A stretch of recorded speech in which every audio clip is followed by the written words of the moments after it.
Hey everyone, it's Wade from Inversataski and 1632 Atari Podcast.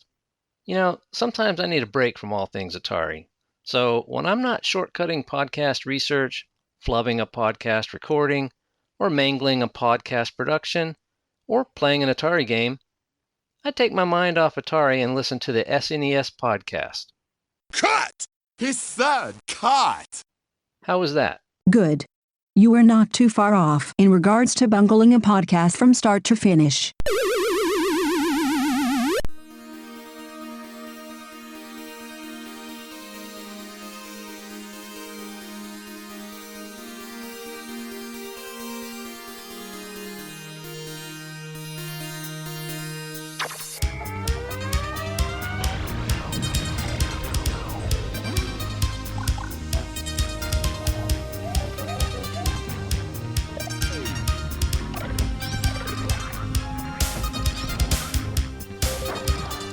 $200, a Super Nintendo setup costs twice as much as the old system. For the money, the company promises better pictures, sound, and adventure.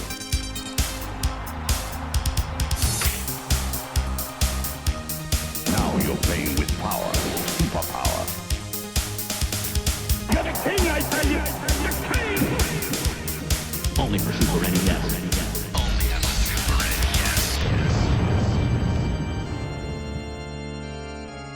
You're listening to the SNES podcast with your hosts, Soulblazer and George.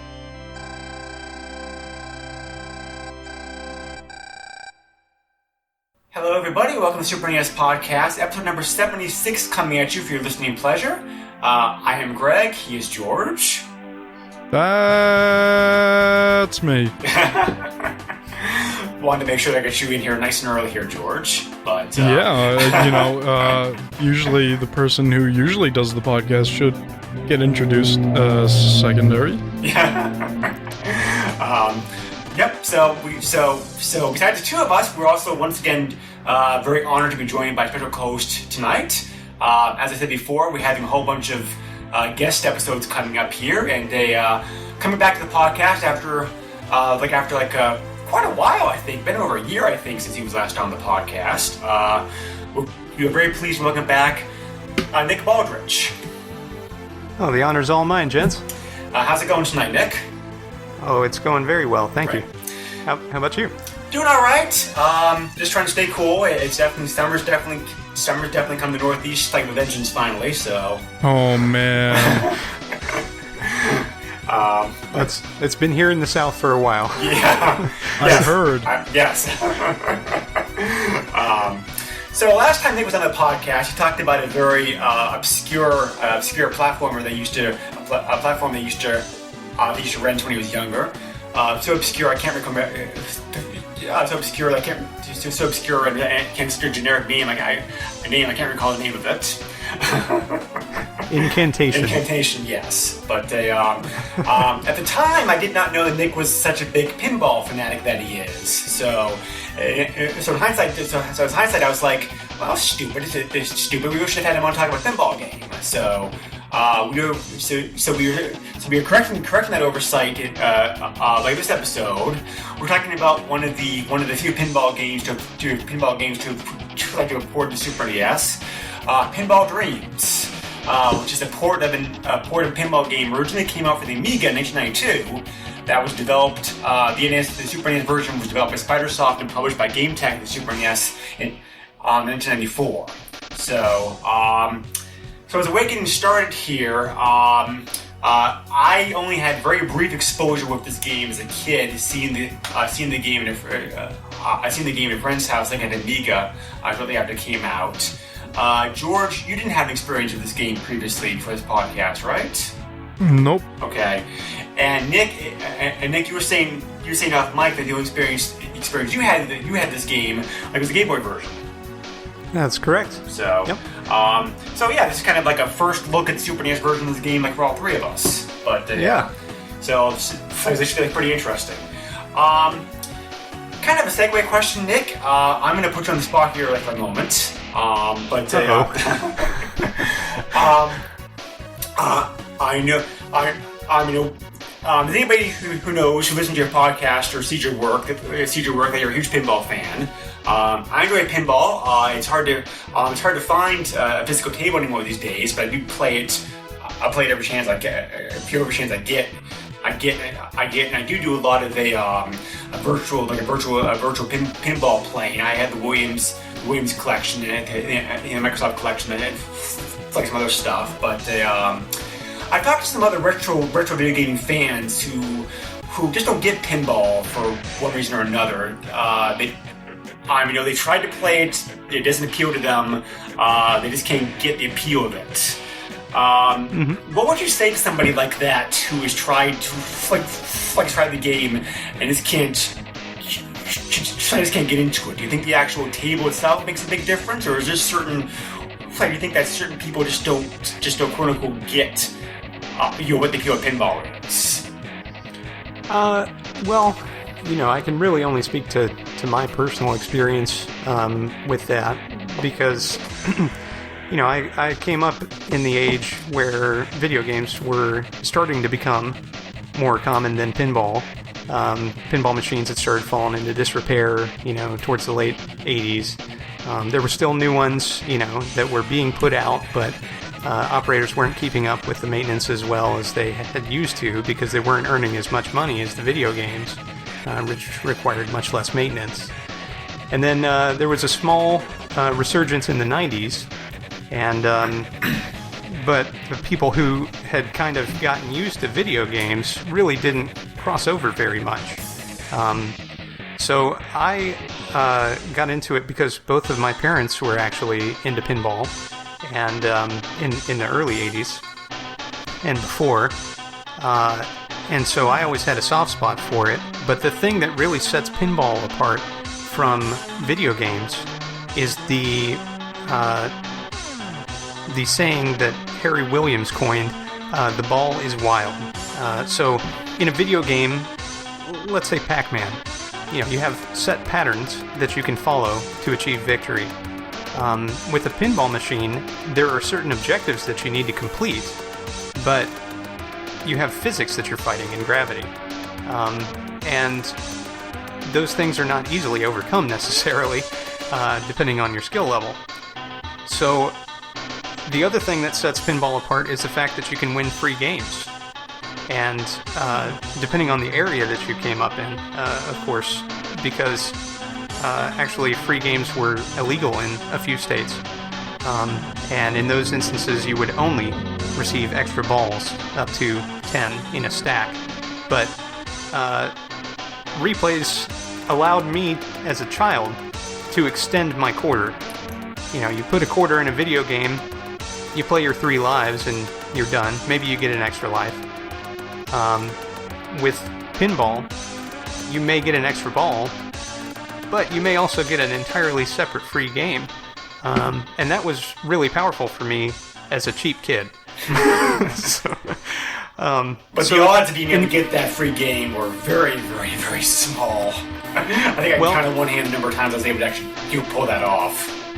Yeah, and that's where the skill comes in. So, a lot of people, especially that I knew, friends who were more into video, I would encourage them to try pinball. Say, look at this great game, you hit this thing and this other thing happens and it's really cool. But they weren't skilled enough to get a free game. They didn't really get what was going on. They might not have been skilled enough to make the cool thing happen. One of the early games, the first game that I remember playing was a game called Pinball. Yeah, great game. It is a great game, and there was an NES port, but... most of my experience is the NES version of the game, but it's still very good, huh? In that game, you hit this bank of targets over and over again, and eventually it goes down, and you can lock balls in this robot's eyes, and then he says, "Now I see you," in this robotic voice. And the balls shoot out, and the music changes, and everything's, really exciting. Most people, coming from the video side, I would show them a game like that and say, just hit that thing over and over. And they would hit it a couple times and then drain, hit it a couple times, drain, hit it a couple times, drain, not seeing the cool thing, and thereby thinking that they had just wasted their quarter, So I feel like that's really the drawback, is that it's something that you have to practice. It's a skill. It's like, the first time that anybody steps up to Defender, you put a quarter in there and you push some buttons and then all of a sudden you're dead. And, it really takes concentration and a willingness to learn in order to get better. And that sometimes, you gotta have the desire to do that. So that's kind of my feeling on it. Yeah, definitely. That's a good answer. And you just to add on quickly to something that you said, I definitely agree that you have to agree like the skill part, because it's like you really don't realize like you watch a great pinball player who master a table, just how much skill actually goes into that game. Because it's like one thing that comes to mind for me is like a great player. Friends tell me that the difference between a good player and a great pinball player, is the application like using the nudge feature. A great player could always figure out how to nudge the table at just the right time, and just the right enough force to be able to see their ball like draining, as opposed to posing it too hard to cause it to tilt. And whereas an ordinary player could never do that. They just say, oh well, just let their ball drain. Whereas like a great player knows how hard and where to nudge the table at to be able to save their ball, and you get to go off to the side just enough to be able to keep playing. Absolutely, or to be able to bounce it into an adjacent target or feature. That's been a critical part of pinball since the 30s. But because pinball is a physical game instead of a programmed video game, it's a difficult skill to teach. It's okay to move this cabinet a little bit, and the mechanism inside that tilt mechanism keeps you honest. It keeps you from just really keeping the ball in play forever unless you are very skilled.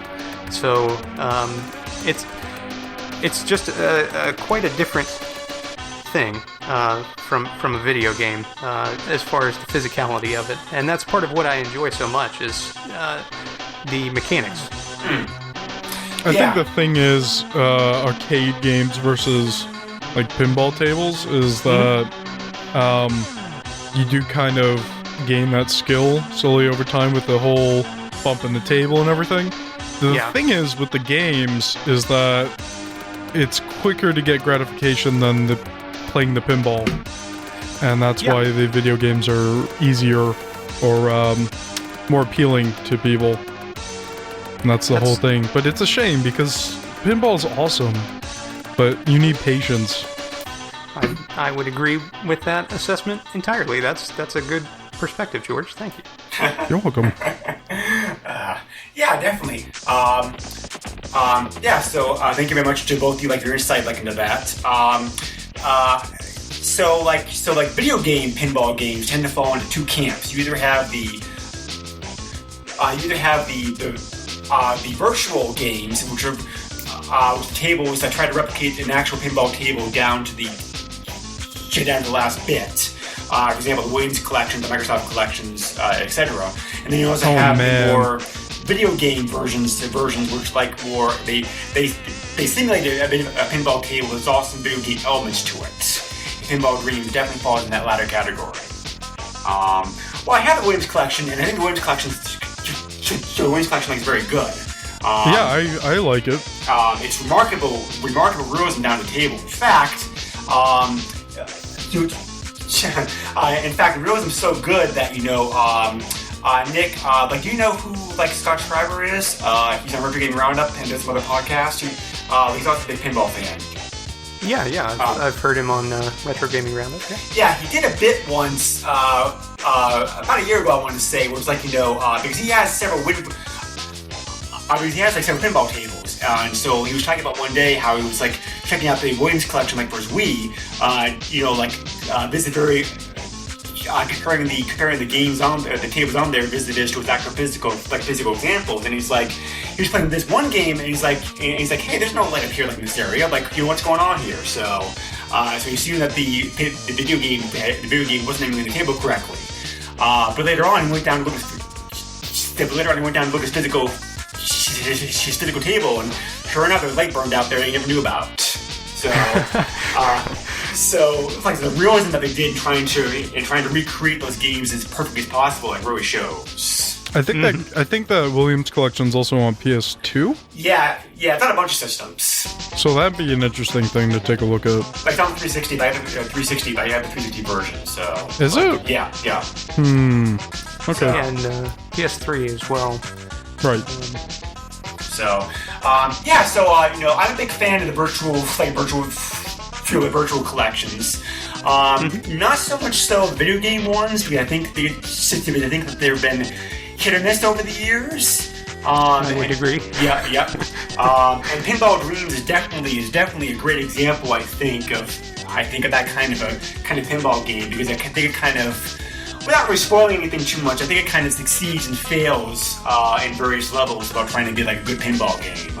But a little bit of history.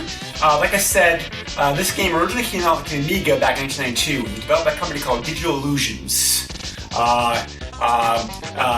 CE, aka DICE. Yes, that same DICE that's gone on to make a whole bunch of like blockbuster games. And was. Where are they from? Digital Illusions CE DICE. Where are they from? I'm actually not sure. I believe they're American. The Dice Today is not from the US. They may be British. I'm actually not sure. I didn't look it up. Sorry about that. Something's telling me they're Scandinavian, but that might be wrong. Let me check the source of all knowledge real quick, just to see if I can find out. Fact-checking on the podcast. It's my fault because I asked this question. Let's see here. But yeah, it's something. I mean, I don't think they are American. I think they're from Europe or something. You're right, Swedish. Ah, okay. They're a Swedish company. So, but Dice is best known nowadays for the Battlefield series, the Star Wars Battlefront games, like Mirror's Edge. So, but this was one of their very first games. Actually, this was their very first game, 1992. So interesting. It's interesting. Yep. It's interesting. Yeah, I was just about to say it's interesting to see where this company has gone. So I don't know if you guys have any first-hand experience like with Amiga. No, I wish I did. Yeah, I didn't have one. I just had my C64 as a kid. But like I said, I had a friend who had an Amiga, and I got to play a bunch of his games. The Amiga was a great gaming system. Even though Commodore really didn't advertise it per se for that. Cinemaware really did some awesome Amiga-only games for that system, for the system for the other consoles and systems got watered down ports. Games like classic games like Wings. Defender of the Crown, Rocket Ranger, like some other games. So, Pinball Dreams is another game that's very fondly thought of today, like on the Amiga, because it really took great advantage of that system's hardware, graphical, and sound capability. So, the game was popular enough to get ported to a bunch of systems. A small company called Spidersoft obtained the rights for the game to the Super NES, the Game Boy, and Game Gear. Spidersoft was also a pretty new company at the time. They started off in 1990, and they mostly did. They started off doing like a whole bunch of Disney/Lucasfilm movie conversion games, like Indiana Jones, Hook, Cliffhanger, etc. But starting this game, they pretty much shifted entirely over from doing like either pinball or card games for like the rest of their life. So that's kind of curious. I guess they thought they found their calling with doing like pinball conversions, because that's pretty much all they did after this point. And their very last game in 1996 was actually like a pinball game. So before the company like went under. But they obtained the rights to do the. So they got the rights to put the game to the three systems. There was also like a DOS version of this game also that came out shortly thereafter. And we'll talk about more modern versions of this game later on. And this And this game turned out a franchise. It was a whole bunch of other like pinball-related games that came out afterwards, which again we'll talk about here later on in the podcast. This game was published by GameTech, which is a company that we've not talked yet about talking about this podcast. What a great name for a company. Well, we will be talking about them pretty soon because they feature pretty prominently like in the upcoming episode. But GameTech is mostly known for doing the GameTech is most famous for doing either doing the game show conversions or for doing educational games. So the fact they publish this game is kind of curious, but I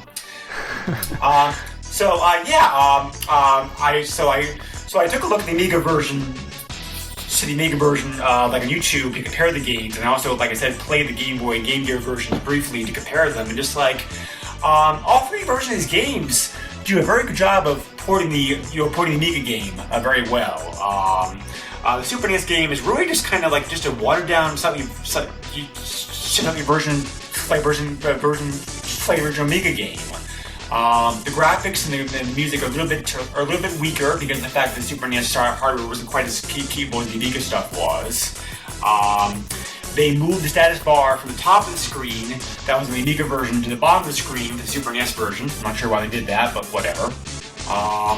They just wanted to make it different. Yeah, I suppose so. There probably was a programming reason behind it too, but the Super NES version of the game has all four tables present. That was in the Amiga version of the game. The Game Boy and Game Gear versions only have 3 tables. But yeah, playing that version of the game, I was very surprised just how well the handheld version of the game played. Very impressive, like, for handheld system, I thought. Mm-hmm. But because like Nick, you can probably speak best about this because you have the most familiarity, like the Game Boy version of the game. I'm guessing from your tone that you would. I'm guessing like what you said earlier that you enjoyed the game quite a bit back in the Game Boy. On the Game Boy, yes. Now at that time, of course, I didn't have any machines, and I wasn't so deep into this that I was underwater. But as far as pinball goes, so I was playing out on location at the arcades or the grocery store or wherever there was a pinball machine at the time. But this was a good way to fill the space between. And it didn't take any additional quarters, so that's always good.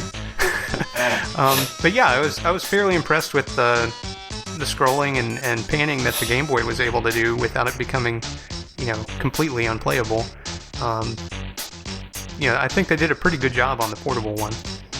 Yeah, and you definitely can tell the same company ported worked on porting the game to all 3 systems because all 3 versions of the game look and play very similar. Just of course the Game Boy version is a bit more watered down with graphics and whatnot. The Game Boy version loses most of the graphical touches and flair that the Super NES and Amiga version of the game had. But considering the hardware system was on, that's understandable. But like I said, the Game Boy version of the game is also missing a table, probably because of space reasons. But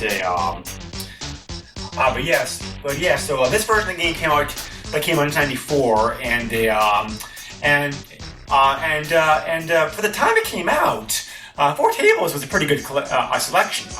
Most of the new games, pinball games at the time, only had 2, maybe 3 tables if you were lucky. So having 4 tables present in this version was pretty impressive at the time it came out. Real quick here, we'll get into the table discussion later on, but the 4 tables present in this game are Ignition, which is centered around a space theme, Steel Wheel, which is centered around the Old West, Beatbox, which is centered around the music industry, and Nightmare, which is centered around kind of like a haunted graveyard theme. Curiously enough, the table itself is actually called Graveyard. The game, the main menu calls it Nightmare for some reason. I'm guessing the name got changed very late in development, and that was not communicated to the artist to make the change. But so I'm not really sure about that. But and the beatbox version of the game is missing. The beatbox table is missing from the Game Boy and Game Gear versions of the game.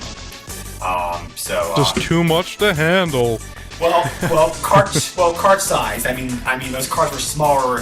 Their ROM size was smaller in those carts than was available. On the Super NES version of the game. So, but they first, I'm going to say the box cover for this game is the most plainest Super NES box cover I've yet to see. You've yet to see to date for games for this podcast.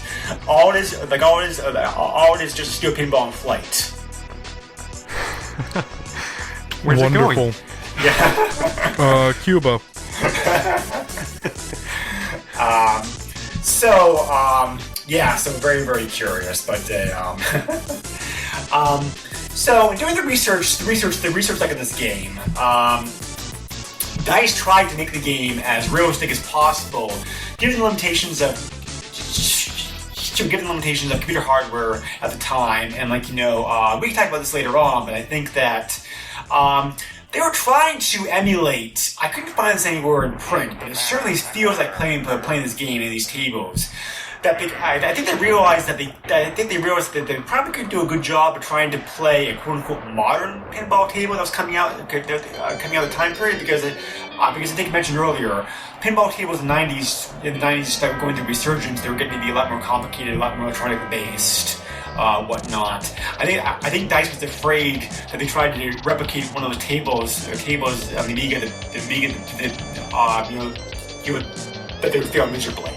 So I think so. So these tables remind me a lot about, and Nick, I'm curious to hear your thoughts about this as well. These tables remind me a lot about early '80s pinball tables, like how they look and play and feel. So these all, and I have notes about each one of these because they all have design elements from real pinball machines. You can see where certain things are cribbed, but the overall feel is a System 11 game. So System 11 is Williams from the mid to late 80s, and they're alphanumeric. And in 1992, they made the big leap to the dot matrix displays. Those are the video displays that they used for a couple decades. And just recently, they've made the switch completely to LCDs. Just the pinball industry in general. But that would make sense. Yeah. In 1994, if this came out for the Amiga at that time, is that correct? 92, like for the Amiga. 92. Okay, so that was right when there was the switch over from alphanumeric to DMD, so that makes sense. And then this was ported a couple years later, so that all makes sense. So everything from there's a post in between the flippers with a tiny rubber on it that allows you to bounce the ball out if it's headed straight for the drain. That is like System 11 to a T, and the shape of the flippers, the size of the flippers, kind of the lights, sounds, and actions, and some of the designs of the ramps and so forth are very System 11. So games like Pinball, Whirlwind, Fire, there's quite a few System 11 games, and if you take a look at those, this is very reminiscent of any one of those, basically. Huh. No, I did not realize that, so I'm certainly glad That's pretty cool. Yeah. Yeah. I think that's a real strength of this game is that they realized that they weren't pinball designers somewhere along the way, at least mostly, and we'll get into that, with each table. But the elements that they cribbed from real machines, I think they cribbed some good elements. Think everything from the placement of a target bank to the types of targets that are used and those kind of things. It really, they made some smart decisions in some places. Well, let me also ask you about that, since it's kind of related. Playing this game, I was a little bit surprised and also frustrated by some parts. I don't know exactly when this feature was commonplace in pinball tables. I thought before I played this game actually that you actually first playing it that these tables would have multiple flippers. They'd also have flippers toward the side and top, and not to be limited to the two flippers that are bottom, the bottom of the table. When did that like, wouldn't that become like more commonplace in commonplace pinball games to have multiple flippers? Was that just not a thing during this time period? Well, that's an interesting thing because the very first game with flippers had 6 flippers. That's Humpty Dumpty in 1947. So from there was a whole series of games with 6 flippers, and then they scaled it back. Different companies did it different ways. Some of them tried it with a single flipper. And then eventually what the industry kind of settled on, because it would be familiar for players moving from game to game, was this thing that at least they now call the Italian bottom, which is 2 flippers with in lanes and out lanes. So the in lanes feed back to the flippers, and then the out lanes, of course, go to the drain. Okay. But there was all kinds of variation before that, and as far as multiple flippers, it was really dependent on the health of the industry, mostly, because if there was more money to spend on the game, then they would put in more flippers. The thing to realize is that each flipper adds a whole lot to the cost, not just from a programming perspective for a solid-state machine, but also, the coil, the mechanism, the flipper bat. It also adds to the maintenance, because instead of for, a pinball operator having to change 2 flippers, they have to change 3 or more when the time comes to do that maintenance. So there's all kinds of trade-offs, and you're right, these games all have just 2 flippers, but at the time, 89 to really 94, multiple flippers were pretty commonplace, especially with certain designers. So it's kind of dependent on the designer, the health of the industry. There's a lot of factors. Well, it makes me wonder then, why they didn't include multiple flippers like the video like this game, because like I said, they're not. They had cribbed elements from back to pinball tables, but they're not trying to pull off an exact one-to-one likeness of a specific pinball table. So I think it's more fun to have multiple flippers, and it's easier to do. It's definitely easier to do like a video game format. So I'm just curious why that wasn't done. So I have a suspicion, but I don't know, and I think it's because of how much of a budget that this team spent on the graphics. Because none of the machines allow you to scale out and see the entire table at once, the entire playfield. True. So the game is scrolling and panning and doing all kinds of stuff with the camera as you're playing, which is actually, I think, one of its shortcomings, that there's not the ability to see the overall view. As a pinball player, I want to be able to think ahead, and it's really hard to do that on any of these machines. I think that would be too much for the console to render, though. That's probably why they took in the zoomed in. So I would think that, except if you don't have the overhead of really shifting the camera all the time and completely rendering entirely different elements, I would think there would be enough memory and processing power to do that, especially because they don't really emulate a lot of the mechanical aspects of the games. They emulate the flippers, right? But things like slingshots just make a noise and then they'll fling the ball, right. But you don't see the actual mechanism move like you do on a real game. So there's not a whole lot of animation going on. There's not a lot for the machine to really track, the machine being the Super Nintendo. If you had a zoomed out view, I think that was done just because it needed to be made more comfortable to play on a TV. If you think back to late 80s, early 90s, TV sizes then weren't what they are now, and commonly, and so having to play it on a 20-something inch screen, it would probably be pretty difficult if you had the entire playfield. But having the option sure would have been nice. I mean, there could be a number of options. If you zoom it out, then you have wasted space on the sides because there's a lot of things you can. And, we don't specifically know why, but... Right. I understand their choice here. Right. Well, Well, I can say that the Super NES version it really emulates the Amiga version almost perfectly. So, like, you know, that same resolution was the same like in the Amiga. Okay. So whether or not the Super NES could have handled a further a more zoomed out resolution, maybe, possibly, but again, they were trying to port the game over as perfectly as possible, like in the Amiga version, because that's the version that came first, and that's the version that was so popular, and whatnot. Yeah, as far as the zoomed out version goes, I also prefer to have the pinball table zoomed out as far as possible. Like, you know, like playing, like, you know, for example, Microsoft tables. You know, like the modern ones, you know, the modern, like, you know, Disney themed, the Star Wars and the Marvel ones. I really love how they give you, like, you know, 6 different viewpoints to pick from. Which range from, like, you know, like all the way zoomed in to all the way zoomed out. And, like, you know, I prefer zoomed out, but you know, there's a trade-off about being zoomed out. You can't really see the fine detail of the table or the table that far out. Right. It can be hard to see. You know, you realize you hit a bumper or a target, but you can't see clear enough to see what you actually hit.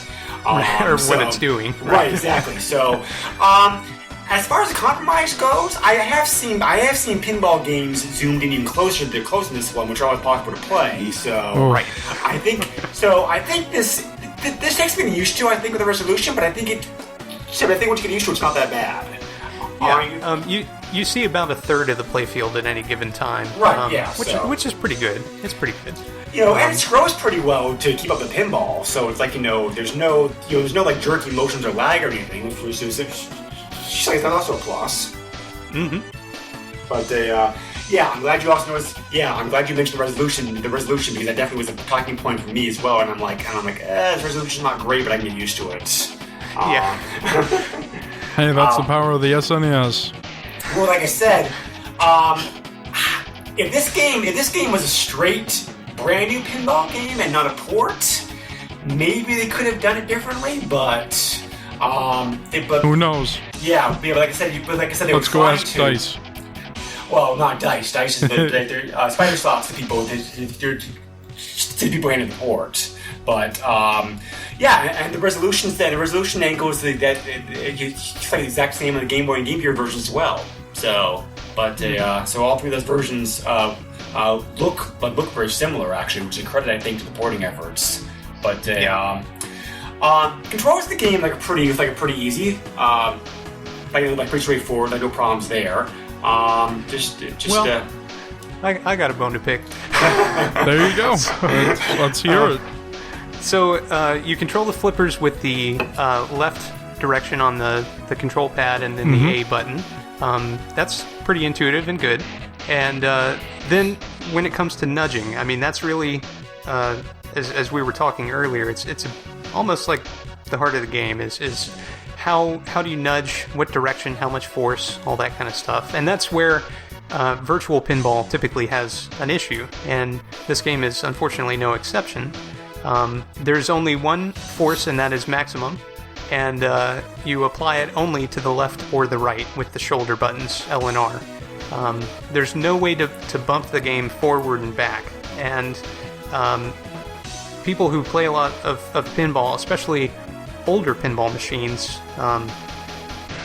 there's a lot more movement forward and back because that's how you can bounce off of rubber that's around a mechanism or around a set of posts and move the ball somewhere else that it needs to be. And we'll talk about specific games, tables here in a moment, and I'll explain kind of why that's an issue. But yeah, that's my beef there. If there was a way to bump the table forward and back, that'd be great. I just wish there was a button that made me flip it over. That would have been great. So it sounds like you loved it, huh? Oh, I mean, that was a joke, but like, I don't really know much about the whole bumping thing, so I can't really. Like I said before, bumping's a fine art. Bumping like what separates your average pinball player like from a great one. Because, and to be honest, I'm not very good at bumping either. Because so I'm playing physical table, I almost never do it because I was like hit it like too hard to cause a tilt. But I never realized the whole up and down thing. It's like, every game I've ever played that had nudging always had left or right. I never thought about up or down being option 2. As you mentioned, I'm like, yeah, you're right. It's one of those things that becomes apparent with enough practice and sitting in front of a physical game. So, I don't know if the developers, if that was something that had to be sacrificed on the Amiga version or what. Unfortunately, I've never seen the Amiga version, so I don't. Like I said, the Amiga version is almost. Like I said, the Super NES version is almost a perfect port like the Amiga version. I was very impressed by how closely they ported it over. That's really neat. Yeah. Really, the only differences between the two of them is the status bars. The status bars on the bottom of the screen is opposed to the top, and the graphics and music are downgraded a little bit. Because the Amiga had more powerful hardware to work with like the Super NES did. But beyond that, yeah, it's almost perfect. Did you all have trouble seeing the display? Yes, I was going to comment on that earlier. I love the fact they tried to make it look like an actual pinball table display. That was a cool touch, but it's very hard to read. Oh yeah, I was afraid that I was going to be the only one. I was like, what does this say? Like, maybe if they just, like, the ones that weren't lit up, like, not have them light up, or, show in as a color or whatever, that'd be really cool, because then I'd be able to make out what's going on, but it's similar enough that you have trouble discerning what it's saying. Mm-hmm. Definitely. Yeah, I think they chose poorly as far as the background color, the off segment color. Right. Or maybe just change the light color or something, like make it brighter. Something. Yeah. That display is one thing that's definitely weaker in the Super NES than it is on the Amiga, because the Amiga had brighter colors there on like that display. It was easier to read. Compared to the Super NES version of the game, but they. So you're telling me that I should go play the Amiga version instead? The Amiga version has the Amiga version has some shortcomings too. Also, I think. One thing, the Amiga version of the game is disc based, so it's like a very slow load time. I think that's an advantage. There was also a bug with the Amiga 1200. There was also a bug I found out doing research of the game with the Amiga 1200 computer, which was the most common version of Amiga at the time that this game came out, that would render beatbox pretty much unplayable because most of the advanced features of that table were not working on that system because of the hardware issue. So, again, that's just a feature, That's part of the game. And the Amiga version of the game, I think you could only use the keyboard with the Amiga version of the game. I don't think there's any joystick support. I mean, I don't see anything wrong with that. Kind of clunky trying to play pinball like the keyboard. I've done it before. It's not very much fun. I don't know. I think it's not too bad. So before we get into the tables, let me talk about the music here real quick. I do like how they tried to make a fit each musical theme to each table, because that's a touch that most games don't bother with. I think, especially like your pinball games. There's only one song for each table, but at least it sounds appropriate to the overall theme. Right. The initial one kind of sounds sci-fi based. The steel wheel one sounds old western, and then the beatbox one sounds kind of sounds like rock/rapish, and the Nightmare one sounds like horrorish. And there are voice samples in this game also, which used to better effect some tables than others. I think, but overall, I thought the music in the game was very good. It definitely gets tiring after a while, but like I said, I do appreciate the fact how at least they tried to make it sound definitely like they should definitely table specific. I actually have a story about the sequel, Pinball Dreams 2, where it's by comparison, the programmer of that game said that basically he didn't even know what the game looked like, because the fact that they wanted to write the music before they could write the music so the code was even finalized. So it's So it's like they gave him the list of song titles, kind of copied original Pinball Dreams, and Dreams is like, you know, I couldn't even see what the game looked like. It looked like it was that, because that I was composing in the dark. That doesn't sound too great. No.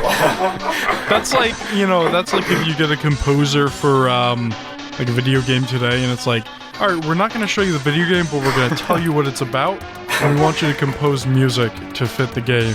Yeah. Well, I was reminded about that famous story, like about the cover of Mega Man 2, because, like, you know, the designer, the artist for that, was just given like a few words of what the game was like, and that's it was like an hour to come up with the cover, and that was it. So Mega Man 1. Right. Yeah, with him in the gun. Yeah. Pistol. Right, Yeah. So it's like, but anyway, oh man, that should be like somebody should do a video series on that. Like somebody like They kind of have. half explains a game, and somebody has to draw like cover art for it. They've done that. No, not exactly that, but they have done a series about, like, you know, like the Mega Man covers and what went into it and everything else like that. So anyway, I'm reading a topic here. Were we ever on topic? Yeah. Just kidding. Yeah, very much so. George, how about you? So what'd you take of the music? It was all right. Should you have a favorite? No. Yeah, it's actually kind of forgettable for me, to be honest. Like, oh, it fits the theme, and then now I can't even think what the music was like. Well, I think, and I'm curious to hear what Nick thinks about this. I think it's one advantage that video pinball tables have over counterparts, because recently, pinball tables only had like very limited music in them. So it's like, you know, the video game version of the game, at least you had like your full soundtrack to listen to as you played. So in the early 80s, that was true. But as technology evolved, they added more storage space for sound and voice to pinball machines, and multiple themes could be heard. And the Williams games at this time, as I say, these kind of emulate a Williams feel. Had synthesized music, so you know it sounded very similar to the Super NES, actually. And I would say that aside from Ignition, the other titles have kind of grating music, and Graveyard's okay, but you know, the other ones are kind of rough. I think the best music though is the menu music. I don't know what you guys think about that. It's like a slow jazz kind of thing. It's all right. I didn't actually like it, but Ignition sounds the most like a real pinball machine to me. Well, I was going to bring up the sound effects next, because I think the sound effects sound like me at least, the sound effects sounded very good. They sounded very like your pinball-ish. I would agree for the most part. The lack of mechanical action or movement for any of these mechanical pieces that are flinging the ball around, it does kind of jump out at you, especially if you just play non-stop pinball all the time like I do. So, but the flippers, I mean, I'm really impressed that they got good flipper sounds and consistent flipper sounds. That, believe it or not, is kind of a problem with a lot of virtual pinball or video game pinball. So that's a big plus for me, is being able to hear that I've flipped, especially if I can't see the flippers at that time. Makes a big difference. Okay, yeah. I thought about that. Like, you know, of course the mechanical sounds like would be present, because the version of the game doesn't have the mechanical parts. But yeah, I thought about that. That's a very good point. Mm-hmm. So there's clunks and thunks and, you know, all kinds of stuff that are not present. But you know, as far as the sounds that things make when you hit them, those are typically themed pretty well, and they make sense. So right. Yeah, that's always good. Right. Right. So let's get into the tables. Set of tables themselves here. We'll start off with like ignition, since it's like since I can do like first in the game. Your basic space exploration, which was a very, very common theme for pinball tables. I'm sure Nick could think of a lot more, but I can think of at least a dozen pinball tables right off the top of my head that had like a space theme to them. But just like probably the most easily replicated and common thing to do in a video game format. There were lots made from the 60s to the 80s. Lots and lots of space themes. So I thought this table was all right. Not my favorite, not my worst. Definitely had some some of the table design choices for this table were kind of curious to me. I thought is how it's like laid out, but I wasn't a big fan of how some of the ramps and lanes, for example, were designed. But yeah, like overall, I thought that the space theme, they did a good job of naming the bonuses and the special features and whatnot. Keeping the space theme and the artwork. The artwork of the rocket on the bottom table is pretty cool. Whatnot. So pretty good table to start off with. I think it's probably average difficulty, not as hard as some of the other tables present in this game. So that was my take on it. George, how about yours? It felt kind of basic. I don't know what else to say. Honestly, it just kind of felt basic.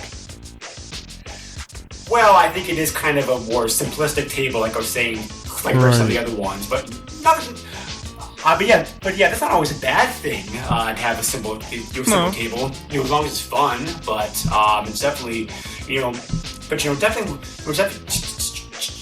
one of the tables I actually just spent a fair deal of time with, but wanting to get better on it or whatnot. Nick, so how about your take? All right, guys, sit back and relax, because I've got 45 minutes of notes. All right. Just control the podcast, and I'll go watch some YouTube videos or something. I'll just yell real loud when I'm done. Okay. So, Ignition, for me, this is my favorite of the four. Really? And the reason I say that is because it's the most like a real pinball machine. And what I did for each game is I kind of wrote down the rules that I could discern, and kind of some of the wonkiness, if there's wonkiness, and what your overall goal is. So in the middle of the playfield, where there's the rocket image that Greg was talking about, there's the word ignition. And the overall goal, at least as far as I see it, is to spell ignition. So you complete certain shots and it'll light one of the letters, and eventually you'll light the whole thing. Most of these machines, and this one is no exception, the skill shot is incredibly valuable. And here's where kind of the graphics fall apart for me, as well as the nudge feature, and I'll explain that here. But in a standard pinball machine, the vast majority of them have a shooter lane, what they call a shooter lane on the right-hand side. You plunge the ball, it goes up the shooter lane, and it goes through a gate at the top, a one-way gate that prevents the ball from going back down the shooter lane. And then there's a rebound or another gate or something up at the top that the ball can bounce around up there and use up a little of the force, and then it'll come down either through a set of posts or a rollover lane or something. There's usually some kind of obstacle up at the top that takes away some of the inertia from the plunge. So this has that. So your skill shot is the first shot that comes out of the shooter lane. And in games of this era, which again I classify these as kind of late 80s machines, your skill shot couldn't move, which I think is a good thing, because you actually have to have skill to hit it. Modern machines, you can really move the skill shot wherever you want, sometimes after plunging, and I think that's just kind of cheating. And because of that, skill shots have really cheapened over the years. But this one has an incredibly important skill shot. In fact, it's so important that it's basically the shot that you need to make in order to get a good score. And there's a flashing light under one of the inserts, under one of the rollover lanes. And there's 4 rollover lanes at the top that spell the word warp, W-A-R-P. So when you shoot the ball, even if you make it all the way to the top of the shooter lane but don't quite get through the gate, you can't see which letter is blinking. The game doesn't actually start the skill shot until after it leaves that gate, which is not how a real machine would work. So there's no way for you to really aim your plunge until after it's already left the gate, which is a little problematic, because you've only got like an inch of space before it rolls through one of the lanes. So the only control that you have once it leaves the shooter lane is nudging. And again, you can only nudge left and right. And here's where back and forth would be really helpful. Because in real machine, especially the machines that I tend to favor, you do a lot of nudging back and forth to switch which lane it's going to come down. And because there's no thought put to the force that's used, it's always maximum force, as I said earlier, you kind of jangle around up there and hopefully land in the right spot. You can hit the nudge probably 7 or 8 times before the game tilts. Wow. Which is really? Yeah, which is kind of baffling, because a real game certainly very generous. wouldn't allow you to do that. That's right. Right. Yeah. So even modern games, they'll give you 3 warnings, and then it'll tilt. Now, if you're really heavy-handed, of course it'll tilt right away, because there's a plumb bob inside the game, and it bounces back and forth in this metal ring. And if it makes contact 3 or more times, then you tilt. But anyway, this game, that plumb bob must be flying, and it makes absolutely no difference. So that skill shot, again, is very important, and the reason it's important is it increases your bonus multiplier. So through the normal gameplay, hitting different shots, you're going to increase the amount of bonus that you get at the end of your ball. So when you drain, you get additional points. A multiplier is exactly what it sounds like. It'll multiply that by 2 to start with, and if you're able to complete the word warp over and over again, it'll increase your multiplier another time, or 2, or 4, depending on how many times you complete it. So that's kind of the first most important shot of the game, is the skill shot. Once you come down through there, there's 2 pop bumpers, which are arranged kind of diagonally to each other, upper left and then bottom right. And then below that, there's a bank of 3 stand-up targets in the center. Those are critical, and they're also the sucker shot of the game. So those are cribbed from another Steve Ritchie game. He's the designer that we were talking about with Terminator 2, I believe, at the beginning here. But he also designed a game called High Speed around this era. Yes, yep. That was a very popular game. Oh, yeah. And in that, there's a bank of 3 stand-up targets, and they're arranged in an identical situation near the flippers. And again, it's a sucker shot, but you have to make it in order to progress. The thing that I think this game gets wrong is that it's so doggone difficult to spell the entire word ignition. That's a long word. Way too long. Yeah.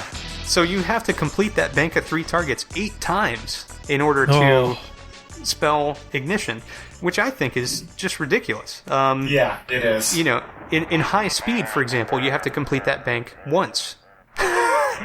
and then it unlocks, the thing that unlocks. But in this, you have to just hit that over and over again, and it's so easy to drain from that shot. That's why I call it a sucker shot. So, on the right-hand side, there's a rollover, and that rollover is what I call, at least, the sun rollover. And when you roll over that, that's a very important shot to make 3 times, because it'll hold your bonus amount, not your multiplier, which I think is unfortunate. And that's not like a real pinball machine. Most of the time your multiplier is held as well, if your bonus is held. But if you have a really high bonus, that's really nice. And so one of the first things on this game that I try to do is just hit that lane at least 3 times, so that I can get my bonus held, and then I work on building up my bonus. Spelling fuel, which is on the left-hand side, doing that twice advances the planet that you're on. Now, I only got to Mercury, which is the first one, so because you have to do it again. It's like you have to do it so much in order to progress. I think that's a missed opportunity too, because spelling fuel is very, very difficult. I don't know if you guys had that issue with those targets on the left. Yeah. You've gotten much farther than I have in this one, so. Well, it's a problem because they're stand-up targets, like those 3 stand-ups that are right in the center. And, right. In this game, pretty much all the targets are stand-up targets because they didn't emulate any of the mechanics, like I said. So having drop targets is problematic because you can't really tell if they're dropped or not. And we'll get to that in a moment. But up above those fuel targets, there's a what they call an orbit lane, and it's only, I guess you'd call it a half orbit. It only brings you back up to the warp lanes at the top. You can't circle all the way back around to the right-hand flipper if you're shooting through that left-hand orbit. Each time that you shoot through that orbit, it progresses a value. So you get a progressive number of points if you're able to do it over and over again.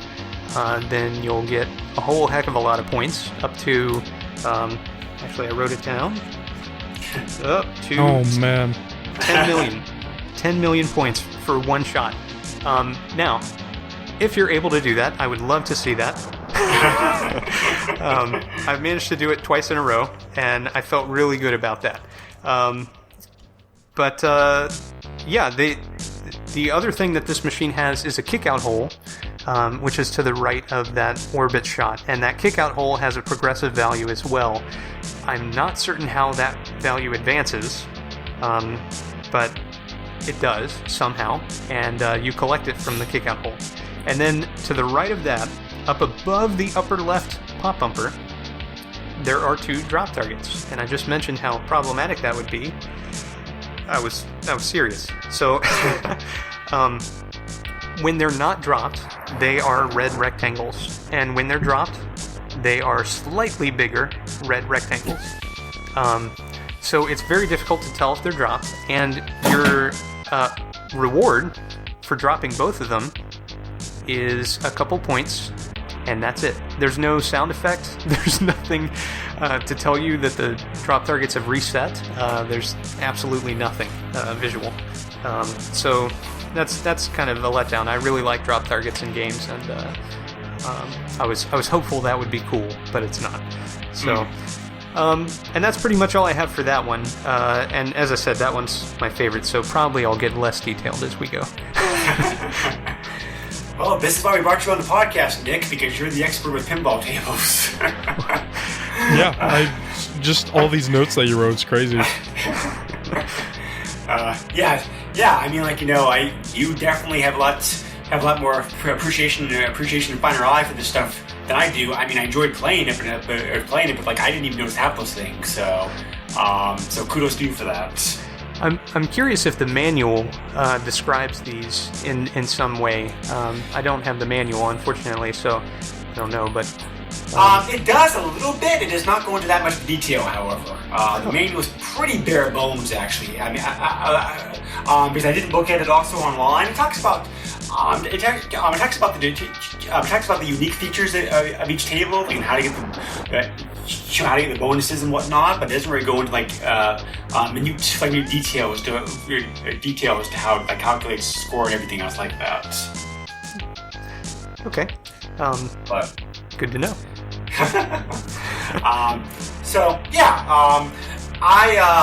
I think this table was probably what I think this table was. Like final thought. As Nick mentioned, I think this table was certainly a very difficult table. I don't think it was the most difficult. I don't think it was, to me at least, it wasn't the most difficult table, like in the game, however. That one I found was the next one, Steel Wheel. Yes. Boy, oh boy, did I promise this one. What a complicated table. Yeah. Now, having said that, I liked it. The overall, between the overall theme and the music, I'd rank this as the second best table in the game, actually, but I think it's the most difficult table to play, bar none. Where do we even start? That top ramp's almost impossible to shoot unless you actually get like dead on to like a full power shot. I don't think I've ever gotten up that ramp. It's not easy. It is very difficult. It's like frustratingly impossible. The bump, what do they call it? The small drop targets are very hard to hit. The ball is very hard to control. We haven't talked about physics yet for these tables, but that's a good point. But they don't feel realistic.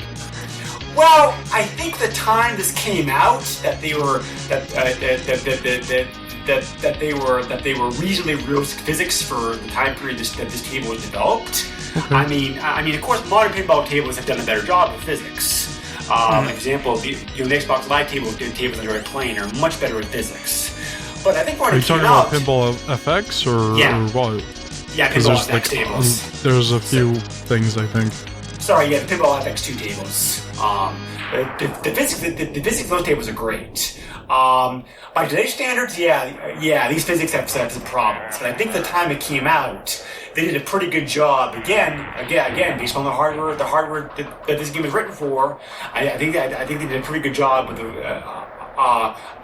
like the formulas and whatnot. But anyway, the physics are definitely the weakest in this table. I think for various reasons.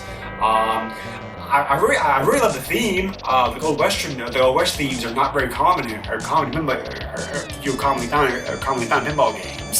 So I really appreciated the uniqueness and fun factor of this game. But man, it was frustrating to play. Not just because of like difficulty, but just because how the table was like designed and laid out. Mm-hmm. It really feels like a rush job, I thought. Maybe this was the last table that they designed and put in, or something like that. George, you seem to agree with most of what I said. Yes, it's difficult. It's like there's a lot there, and it's cool to look at and see how it works and everything. But it's just difficult to get anywhere on that. Definitely. So, Nick, how about your thoughts? All right, I only have 40 pages of notes for this one, so... All right. All right, so we're talking about Steel Wheel, which is the... I took it as like a Pony Express type theme, or some kind of train theme, which I guess would be the Steel Wheel. Right, yeah. But they... One of the things that's confusing about it, and I would agree that it feels like a rush job. Unfortunately, I don't think it's necessarily the worst playing one of the collection, but the rule set is very confusing. Oh yeah. So this one, you plunge a ball. Again, you have a skill shot. This one, there are 3 lanes which are almost exactly right beside each other, with no room for error whatsoever, or even time for you to nudge. So you better hope that you manage to hit the right one, because you can't see it until the ball's already there. And again, that gives you your multiplier. There are 2 ramps in this game. There's one on the center, and that's the one that George was talking about, or Greg was talking about, where it's like impossible to hit. You shoot the ball and it will pretty much drain. Nudging helps there off of that center post in between the flippers, but it is rough. And then there's a left-hand ramp. Both of the ramps feed to these nice metal guides that bring the ball back to the flipper, which I think is good. And the skill shot... Oh, I misspoke. I'm sorry. The skill shot is progressive. It's based on the ball in play. So ball number 1 gives you 1,000,000 points if you get the skill shot. Ball number 2 is 2,000,000 and 3 is 3. And so forth. So if you get extra balls, they count extra. So besides the ramp that's up there on the left-hand side, there's an orbit which brings you back to the pop bumpers, which are right under that skill shot area with the lanes. And that little feed is really weird because you can't see the ball at all. Actually, there's a kick-out that's on the left-hand side that you tend to fall into if you shoot anywhere near that ramp, and it'll kick across to the pop bumpers. But that's not obvious. And then to the right of that, there is a scoop, and the scoop gives you random awards, and it'll light a value and give you 1,000,000 points, light extra ball, those kind of things. But it, again, not super obvious. And then once it feeds from that scoop, instead of kicking it out of the scoop like you'd expect, it kicks from that kicker again on the left-hand side back into the pops. So there's really no way to get control of the ball, which is kind of frustrating. And then down below, there's a bank of 3 targets on the right, and those are angled much steeper, so they're technically easier to hit, but the ball loses so much momentum when it hits the flipper rubber that it's really hard to backhand shots up into where those targets would be, unless you're going really fast. Which is one thing this game does very well, is speed. If you're, flipping around and you hit a bunch of slingshots, or you come out of the pops or whatever, the ball can really go flying, which is pretty great. Because the ball is just a flat sprite, though, with no real shading to speak of, there's no way to know that it's rolling necessarily or what direction it's taking. So that's another challenge, but it's one that can be overcome. I think they did a great job with the sense of speed of the ball. That's tough to get right, especially at the time that this came out initially. So on the far left, there's more stand-up targets, and they spell the word Steam. I have absolutely no idea why you're spelling Steam, but it's there. And when you complete them, it advances the center ramp value. So you'll see a bunch of what they call inserts, which are basically lights, that are leading up to the ramps. And there's some on the left-hand side and some in the center. And each time you complete Steam, it advances one of the lights in the center. But all that does is award you more points for going through the ramp. So I still don't know exactly why you're trying to spell that word over and over. And there's no, master award at the top of that ladder. It's just more points. So maybe it's just points, and that's fine. Points is the master reward. I guess that's true. Well, I managed to spell Steam once, and felt pretty good about that. You should, because I couldn't. Yeah, me neither. It's tough. And I won't tell you the embarrassing number of times I had to play before I was able to spell that once. But it's very difficult. 2. It was just 2. You got me. So the right-hand targets, the ones that are up above the flipper that I was mentioning, are hard to hit. They light something on a right-hand scoop that's to the right of those targets that looks like it's an extra ball. And I managed to get that award many times. It's not an extra ball. I have no idea what it is. But it told me that I had a covered wagon when I got it. So I guess that's advancing something like you're advancing fuel and ignition to change planets. But yeah, again, I think so. Not obvious. And there's no lights on the playfield to tell you what exactly it does. So I think that's a weakness in the design myself. But yeah, it's relatively fun. I will say that I had a lot less fun with this game than I did with Ignition. A lot less. I can tell. Yeah, well, it's well, it's definitely a lot more frustrating. So yeah. I'm not sure what happened to this table design, but one of those like good ideas in theory, not executed very well. Yeah, I feel like they had an idea and a theme, and it just wasn't. Yeah, they just didn't execute it properly. Yeah, yeah, definitely. So I would definitely agree there, and I also think they didn't take enough elements from real machines. And on the left-hand side, where there's all that weird action there's the ramp, and then the orbit, and then the scoop. There's a bunch of inserts, and it's not obvious where you collect from those inserts that are lit. But it reminds me of a game called Cybernaut that I sent to you guys a photo, and that game has a bunch of inserts that has some stand-up targets behind it, and you basically whale on those to advance that. But that's a lot, makes a lot more logical sense than Steel Wheels, where it's like, I don't know, something happens. Yeah, you know what they say, steel wheels keep on turning. Yes, that is true. Yeah. Yeah, looking at this picture, look at these pictures here, like this table. I never played this one, but I do see how they. I definitely can see the design, show design inspiration for it. Yeah, a little bit. I just don't think. Yeah. Well, I mean, I did find this. Also,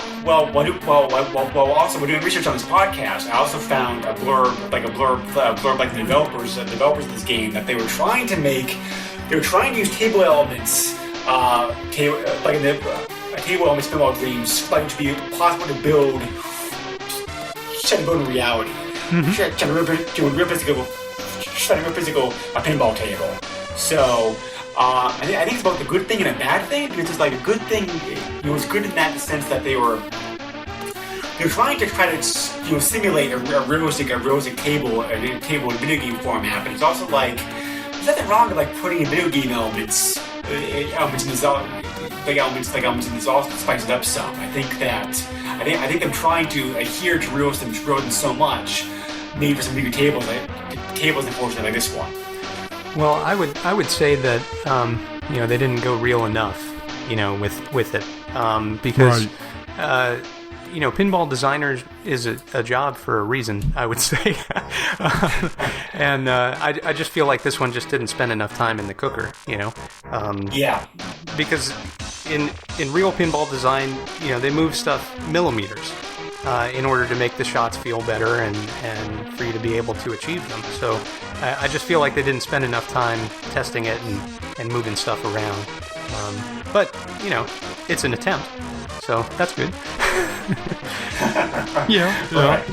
It's weird to say it this way, but the game feels arcadey. Yeah. You understand what I mean? Yeah. It's weird how like arcadey is like kind of like a word to describe whether a game is like simulated or not nowadays. Mm-hmm. It's weird, and to call like a pinball game like more of like an arcadey type of game seems weird, but that's kind of what it is. Yeah, it's a way of looking at it. Mm-hmm. So speaking about unique slightly. So speaking about as far as like unique elements goes, neck table beatbox. This was definitely a frustrating table to play, but I actually enjoyed this one the most. Primarily because of the fact that I really love the theme behind this. It was very unique. I can't think of another single game, pinball or video game, where it's like it actually we're like trying to have a band try to progress through the ranks basically, just kind of trying to make it big, because like because a whole part of this big part about this table is like trying to progress to become go on tour and be able to sign records and have your records go gold and being able to get like a Hollywood deal and whatnot. But so very unique theming, which really kept me interested in playing this. The table design was fine. It wasn't as good as some other tables, but it wasn't as bad as the Steel Wheel, I thought. Some of the shots were definitely not as difficult to make. The challenge overall of this table I thought was pretty tough, though. I think this is probably one of the I don't know. I don't know if I found it the hardest table to play. It definitely had some challenge. The challenge for me in this table, though, I think was more because of the well, it wasn't because of how the table was laid out. Let's put it that way. Whereas, like, steel wheel, frustrated like how things were positioned. I think the challenge in this one, and this one was trying to make the skill shots, trying to get your ball to set a rack of the bonuses that you need to progress, like this one. Mm-hmm. My favorite music piece, kind of 4 pieces too, as well for this one personally. So for me, I definitely had some fun with this one. This is my favorite table out of the 4 of them. Even though they do recognize it wasn't the most well designed. Just like I thought it was a very unique theme. It's a shame the Game Boy version didn't get it. So I didn't really like it. Oh, why not? I don't know. It just didn't grab me. I can see that. Yeah. I don't know. I kind of got bored with this one. Honestly. So, Nick, you've heard 2 very different opinions of this table. Which way do you lean more toward? I'm kind of in the middle, actually. Are you going to be a tilt?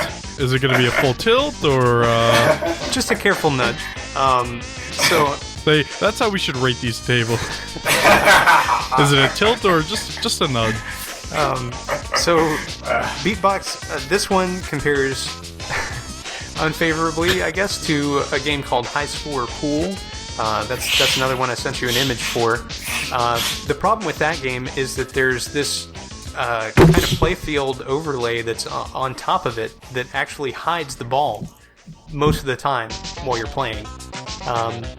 And this game is very reminiscent of that, or a game like Whitewater, which was a 90s machine. It came out after this game was made, but in that game there's just ramps on ramps on ramps. And this game has this huge ramp stack that is, it takes up like the upper half of the game, I would say.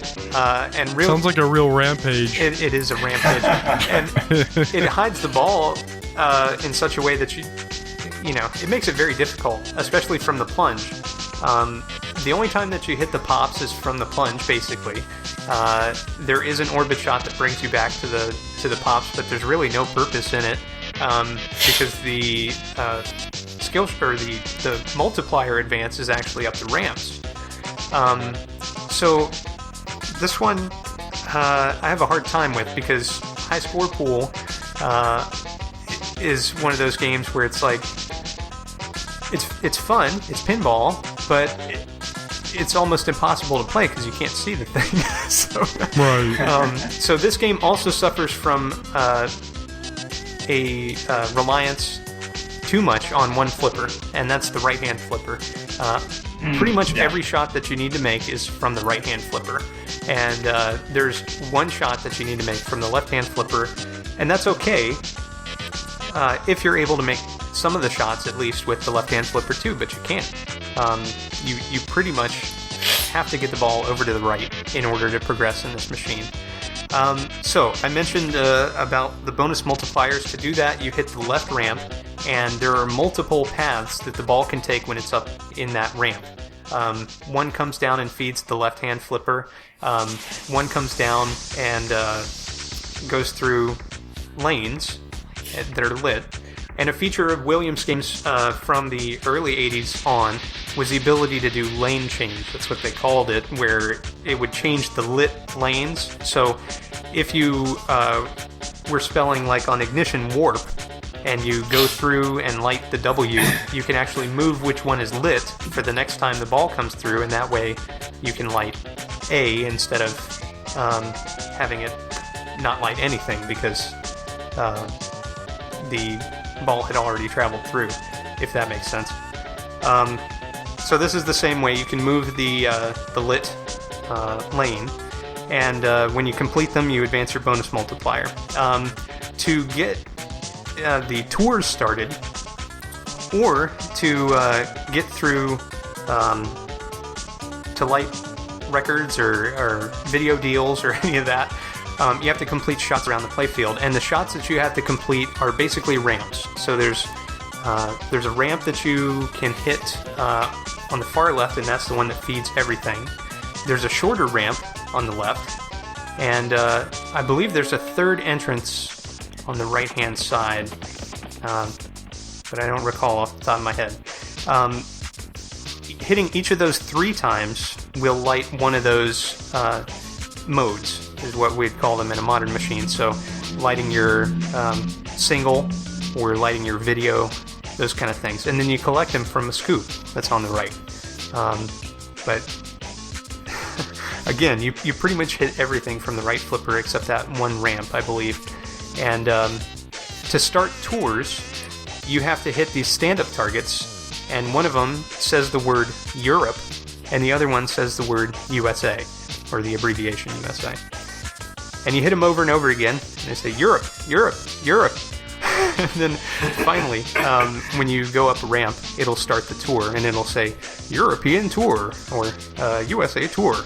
And that's pretty neat. I don't know what that does for you, but that's what happens.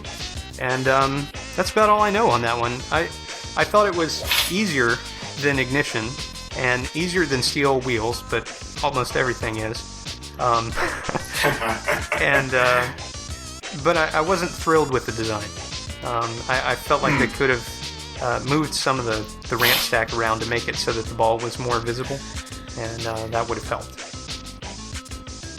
Yeah, I think all the ramps in all 4 of these tables were pretty difficult to hit. Mm-hmm. Yeah. I mean, like ramps not easy to hit. It's like a real pinball game either, but I think they're more difficult to hit, like in this version of the game. Like for one reason or another. Yep. But so the last table, Nightmare, they actually made some changes like this table, like the Super NES version.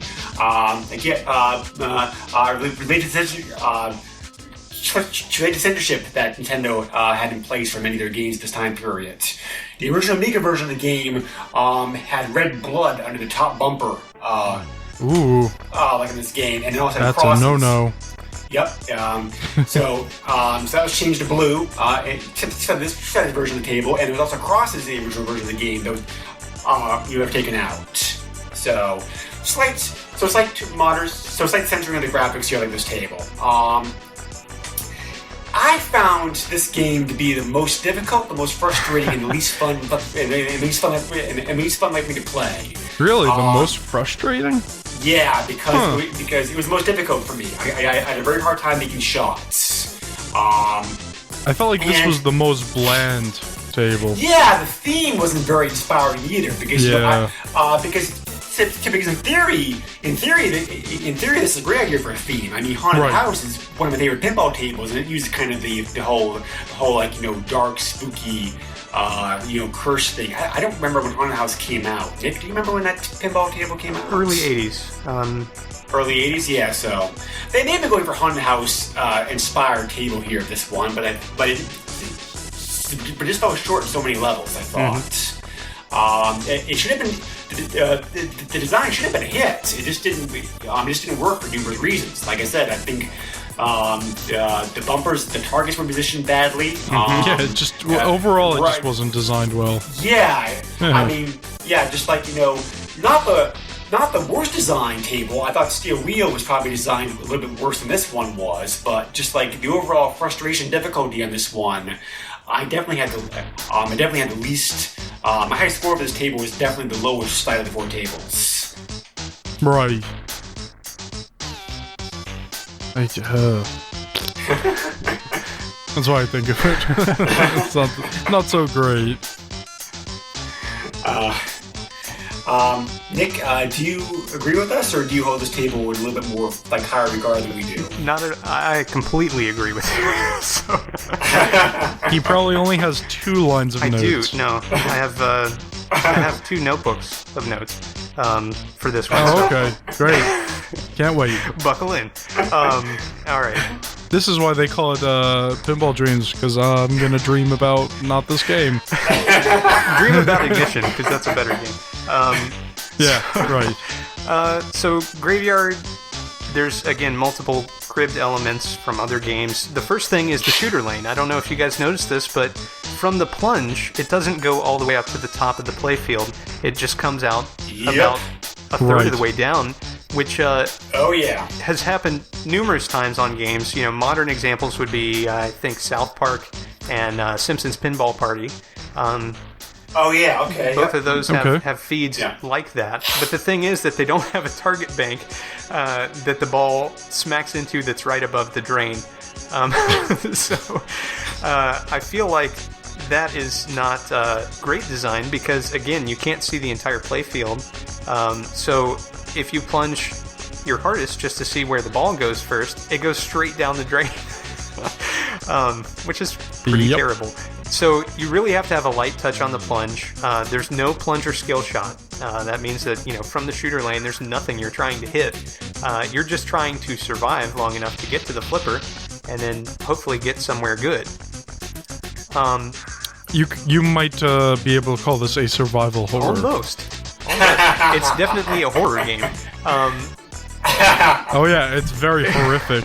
So the bank of targets that's opposite the shooter lane that you slam into, that I was just talking about, is taken almost straight from Terminator 2, which is interesting for the time that this game was made. Of course, it was made a few years before that. There's probably other examples before that, but I can't think of them off the top of my head.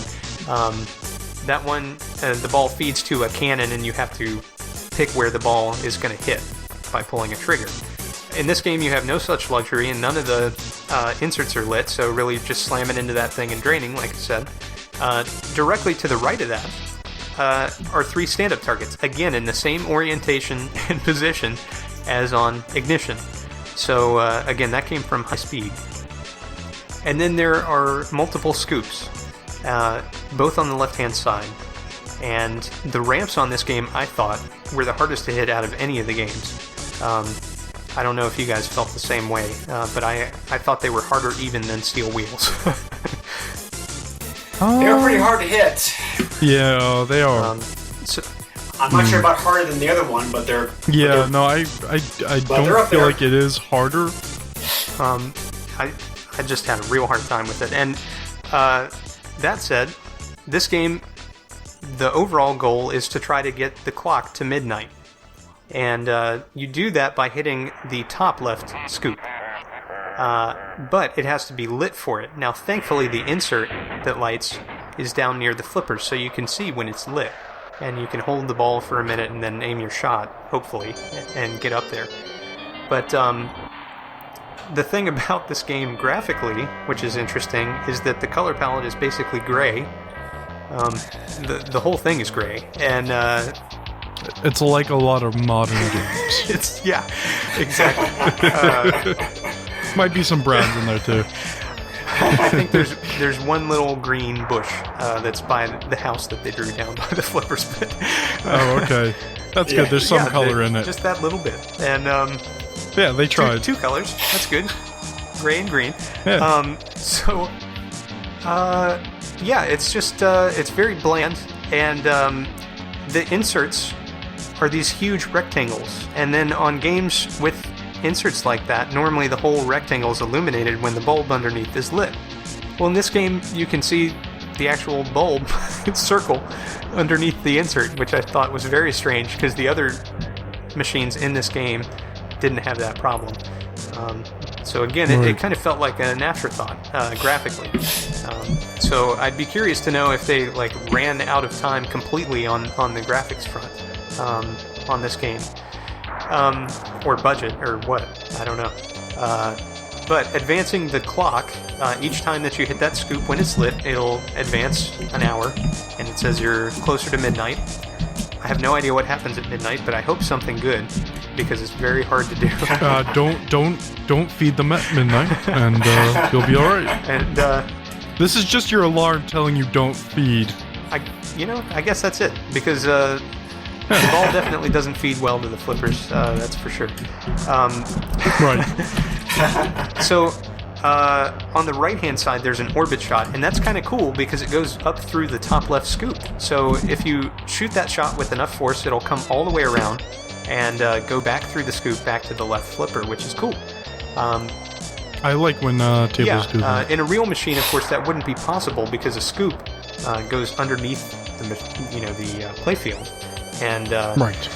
so that's kind of neat. A trick that only a virtual game could play, and it's unexpected and cool in a way that's neat. Unlike in Beatbox, where it's unexpected where the ball's going to come out because you can't see it. Right. And there are rollover lanes at the top, so if you kind of weakly hit that shot, that orbit shot, it'll go through the lanes at the top, and there's 3 pop bumpers, and you can kind of bounce it back up through the lanes, hopefully, and when you get them all lit, you advance your bonus multiplier. And there are 2 inserts that are labeled lock. That makes me wonder if this is the only machine with multi-ball. I was never able to get them to light, and in order to...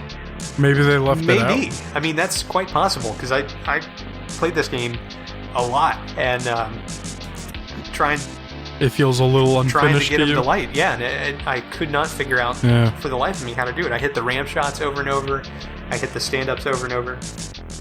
So, something does it, maybe, or maybe not. But the way that they're arranged, it looks like you lock a ball in the upper left scoop and then the lower left scoop, and then you have multi-ball when you plunge the third one. That would be cool.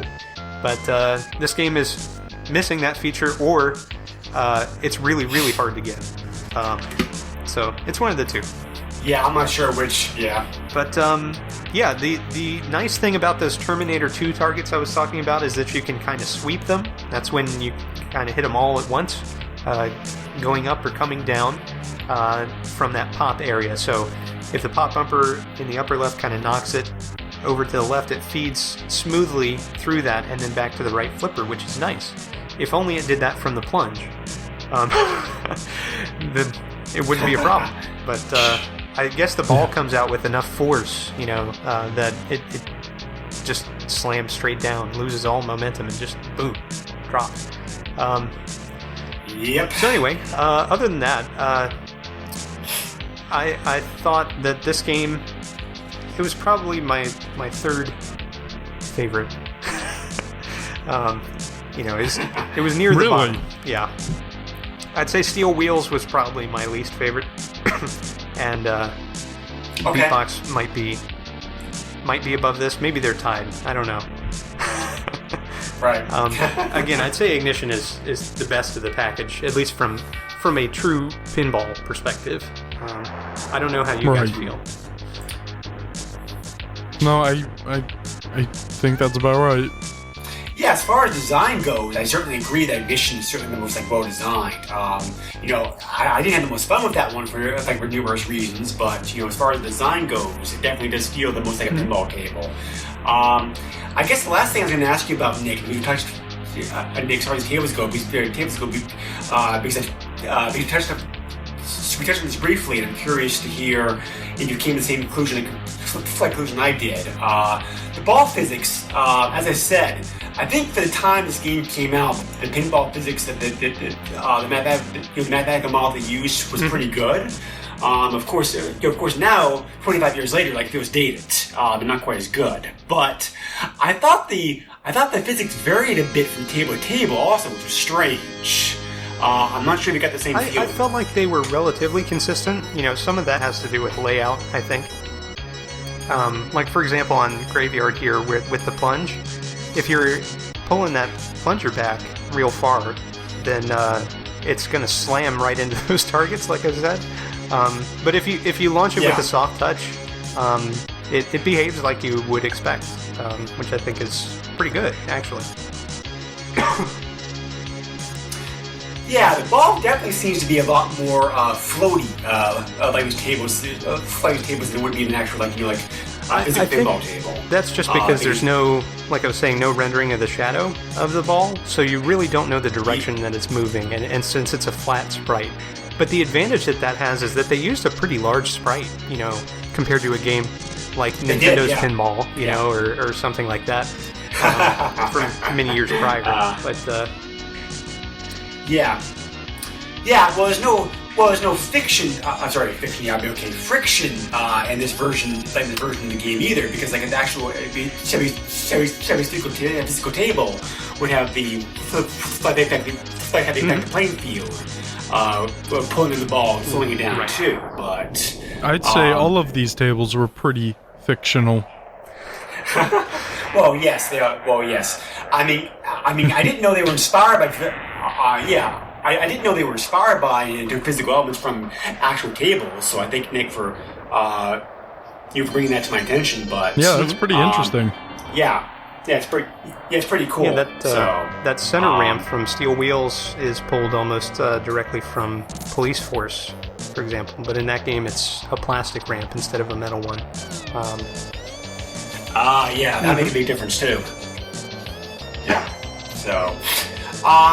So we talked about ports earlier, and this is pretty interesting because this game's gotten ported to a lot more stuff than I realized, including for some like modern systems, which is kind of surprising to me. But like I said, this company handled the Game Boy, Game Gear, and the Super NES versions of the game. There was also ports of the Amiga game that came out on the on the DOS PC and also Atari Falcon computers. George, you love when games come out like in obscure and unknown systems. There was a version of this game that came out for the GP32. I don't know what that is. It's a very unknown, relatively unheard of handheld that came out in 2002 from Asia. That was one of the first kind of all-in-one systems that allowed you to duplicate. That also had some functionality programs, play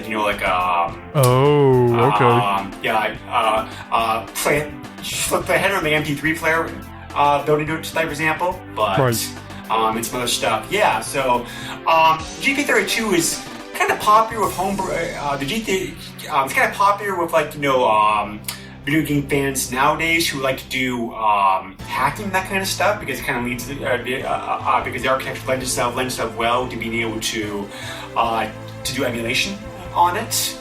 But it was a pretty unknown system, which is why you never heard of it. This is very interesting. Yeah. I'm gonna have to really look into this.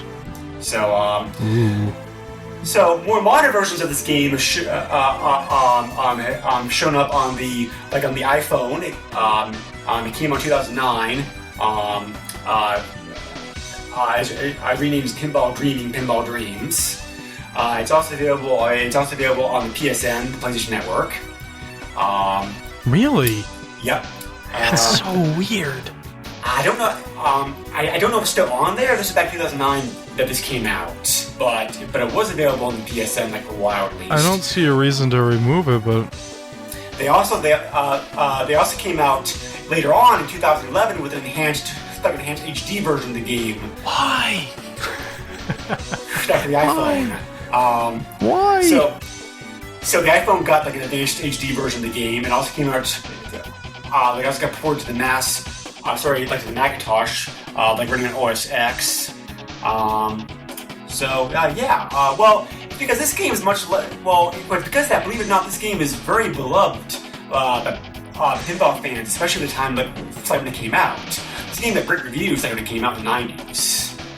Both the original Amiga and the Super NES version of the game were much reviewed, much loved. Really? Yeah. So Nintendo Power, for example, gave it a 3.5 out of 5. Electronic Gaming Monthly gave it a 5.8 out of 10, which for them is fair. Because that's a pretty difficult magazine. A Polish site in 2011 ranked the Amiga version of this game the 4th best Amiga game of all time. Wow. So, were there not good games for the Amiga? There's some great games. There were a lot of great games for the Amiga, just but like I said, this game definitely has strong reception, which is why I think that the iOS and OS 10 versions came out recently, because pinball Yeah, there are a lot of pinball fans who really love this game, and I can understand why. Because if you were, if you were just getting into games and pinball at the time that this came out as a kid, it certainly would have made a very strong impression on you, I think. And just like maybe you might have got you more into pinball. I gotta say, I love that Game Boy port. I brought that everywhere. Yeah. How do you think of the Super NES tables vis-a-vis the Game Boy counterpart? Do you think they played? Well, I haven't played the Game Boy version for many years. Of course. I don't. Do you still have it? I sold it a while ago, along with all my original Game Boy stuff, which I only regret every day. But right. But yeah, I spent a lot of time with it, and I have really fond memories of it, except for I remember some of the kind of wonky design elements on Graveyard. Yeah, they had to simplify the graphics quite a bit in the Game Boy version of the game because of the monochrome. But I thought it was pretty darn playable. So. Like when I was younger, I mean, I thought it was great. So I could see why it's beloved. I mean, that said, if I had had the experience with the Amiga version or the Super Nintendo version, perhaps that would have changed my opinion of the Game Boy one. But I have rose-colored glasses for that one. So. Yeah. Well, like I said, I tried the Game Boy and Game Gear versions of the game briefly, and yeah, for handheld version of the game, they did a great job putting it over. I thought. I mean, it plays very well. It definitely plays the strength of systems. You would call a pretty good pinball playing handheld. I mean, the Game Boy had some other good pinball games on there too, I think. Like I remember playing the Revenge of the Gator a lot as a kid. That was a lot of fun. I certainly enjoyed that one quite a lot. Did you ever? I haven't. I've heard a lot about it. I need to try it one day.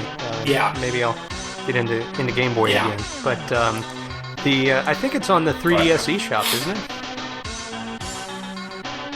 I think it is. Yes. Really? Check it out. There was also. I forgot to mention there was also Game Boy Advance this game as well. That did. Yeah, the main advantage.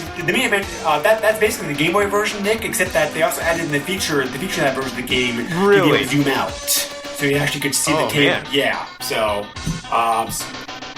And it's coming to PS4 and Xbox One. I'm just waiting for you to bring that up.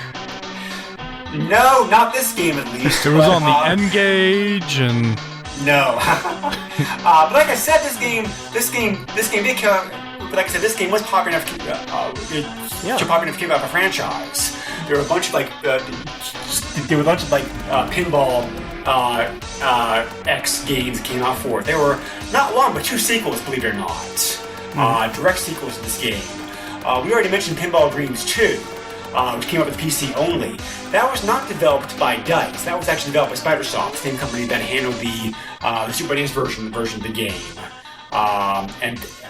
And then it also has 4 tables on it. Neptune, which is an underwater themed table. Safari, which is an African safari theme. Revenge of the Robot Warriors, which is like a berserk kind of themed table. And Install Turn, which is actually themed to the aerobatics, believe it or not. So that was PC only. Probably harder to track down these days, but probably. Especially that version of the game plays fine, plays fine in DOSBox. But the more popular and famous true sequel to this game was Pinball Fantasies, which was also developed by DICE and came out for the Amiga just a few months later. If you have this game, late 1992, which also had 4 tables to it. The 4 tables of that one were Party Land, which is kind of amusement park theme, Speed Devils, which is a car racing theme, Billion Dollar Game Show, which is a game show style theme, and Stones and Bones, which is a haunted house theme. And that game also got ported to a bunch of systems, including the Super NES. So maybe if Nick's willing, we'll have him back in the future to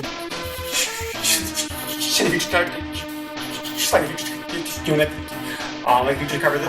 I'd love to if you'll have me. If you don't mind sitting through 700 pages of notes.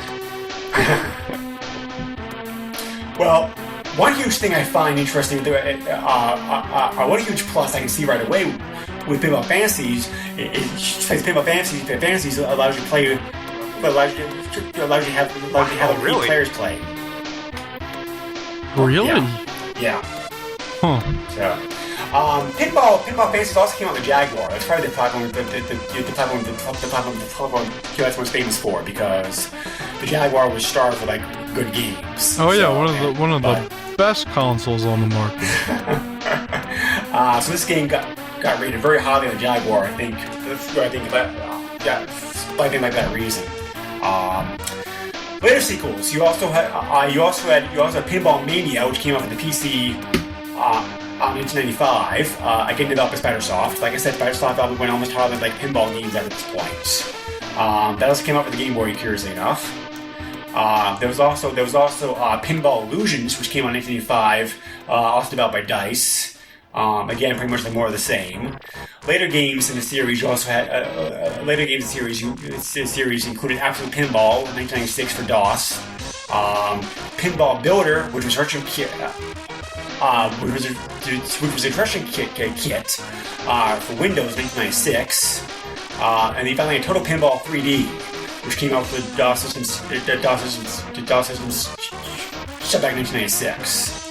So a whole bunch of pinball games came out, spurred by the success, like their original game. Curiously enough, like I said, they kind of went in two tracks. One track games developed by Spidersoft, one track games developed by Dice. So interesting. As far as hidden features and whatnot, there's not very much. It's like really the only secret thing in this game, it's a way to be able to, it's a way to unlock the credits of the game, like if you want to. So. Oh, that's my favorite feature. So that's pretty much it. Did this game have a battery to save high scores? I was trying to remember. The Game Boy version didn't, or else my version had a dead battery. I don't think this version had it either, which kind of sucks because half the fun of playing pinball, I think, is trying to get the high score. Trying to get initials on the table. It does record your initials, but then if you leave the table and come back to it, I don't think it retains, even in the same session. I don't think so either. Point? Yeah, kind of feel the same way, yeah. Exactly, It just takes extra time, and the controls for putting in your initials are actually kind of wonky, too. Yeah. Not so great. So, yeah. I'm glad to hear that wasn't just me. No. That's why a lot of people on the table were I see you're stealing my name. Trying to spread the wealth here of AAA everywhere I go.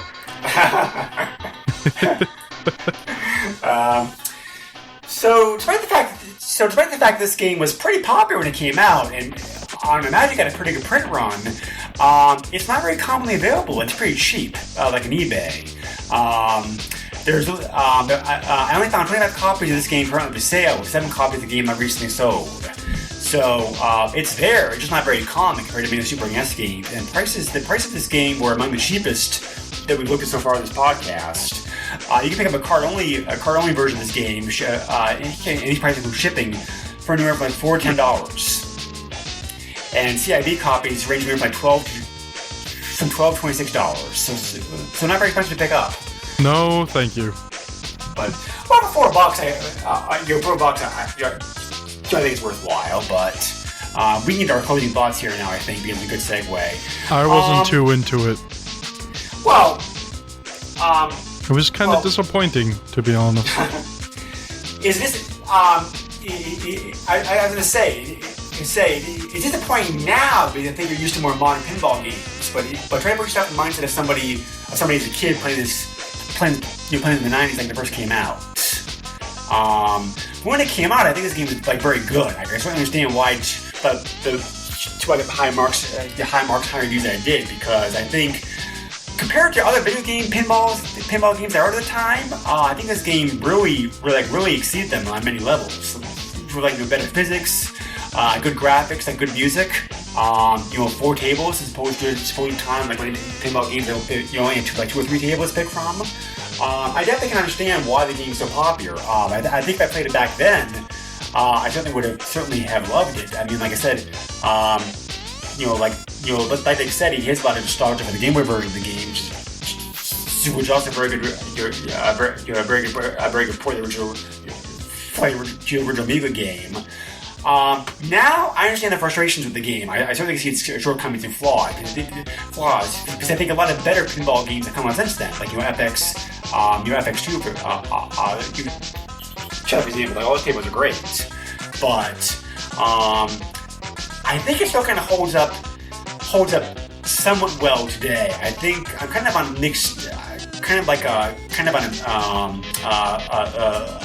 mixed conclusion with this game. I think if you're a pinball fan, it's certainly worth checking out. Should be thinking you have some fun with these tables. But for major hardcore pinball fan like Nick here, I just don't think this game is really up to the high standards that those people like Nick appreciate look for it. I'm like putting words in away. That's just fine. Yeah, I mean, I guess I would add to that if you're looking for something that kind of satisfies that itch that's a little more accessible, even though this has been ported to everything but your toaster, which I had no idea. It is. So it's on my refrigerator? As long as it's web enabled. So, Okay. All right, cool. Yeah. Oh, of course. I mean, I'm putting that next to the... Never mind. But I would say that the Pinball Arcade, as far as real machines go, is a good alternative these days. In fact, there's a lot of System 11 games that are on there, including well-loved classics these days like Whirlwind, or early WPC games like Funhouse, which has some similarities to some of these games too, because it was right around the same era. You've got the alphanumeric displays and so forth. That said, I work on a lot of games, a lot of pinball machines, and System 11 games are some of the ones which have really lost their luster to me in recent years, just with a lot of problems that I've fixed with System 11 games. I've kind of seen how the sausage was made on those, and it disturbs me a little bit. So that said, for anybody who's interested in kind of that early solid state to System 11 feel, Ignition is certainly worth the price of admission for $4. I think that's well worth it. The rest of the machines in there are really hit and miss, and I'd say more miss than hit. And so, as far as the number of tables that are in it, I don't think that's necessarily a good selling point because of the quality of the remaining tables. Beatbox, is an okay number 2. Again, it does suffer from that single flipper design. So, anyway, that's kind of what I think.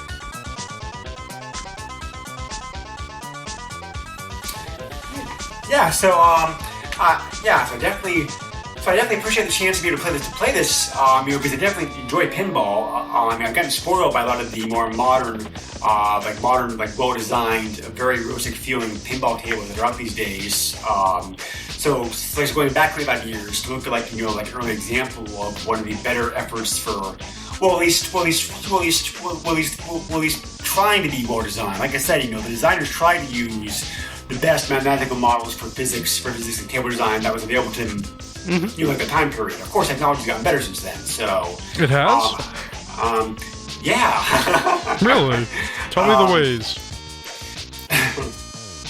So I think considering the limitations that the programmers. Yes, sorry, George, but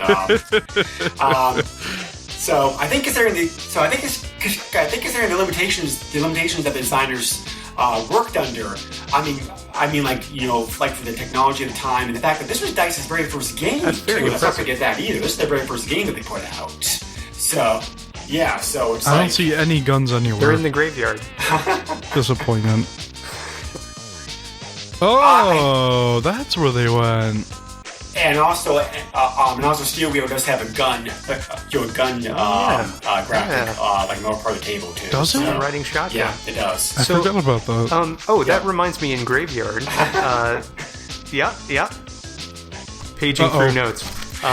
There's a scoop shot that you can hit, and I don't know what lights it, but it starts this animation that's very reminiscent of Funhouse. The reason I mentioned that game Funhouse is because you're advancing a clock to midnight. And anyway, it all reminds me of that. Right. So yeah. So like final thought. Does this game hold up today? If you're a pinball fan, like I said, I certainly think it's worth checking out to have some fun with. From most people have said, Pinball Fantasies was a much better game because, of course, like many sequels, they improved upon what worked and didn't work, just like the original game, to kind of make it show a better effort. So I'm very curious to check that game out also. But like I say, I certainly would love to have Nick back at some future point to be able to should cover that game as well, because I'm kind of curious to check out pinball